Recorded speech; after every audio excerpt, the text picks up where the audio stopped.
HinKhoj word of the day Glee.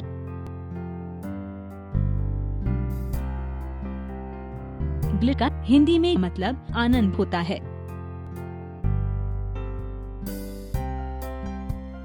Glee noun या संज्ञा के रूप में।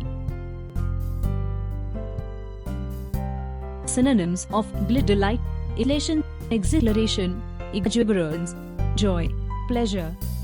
Antonyms of Glee: unhappiness, discouragement, melancholy, sadness, sorrow. Example: to the glee of tourists, Manali and its nearby hills in Himachal Pradesh received more snow. उदाहरण: पर्यटकों के आनंद के लिए मनाली और हिमाचल प्रदेश के निकटवर्ती पहाड़ियों में अधिक हिमपात हुआ।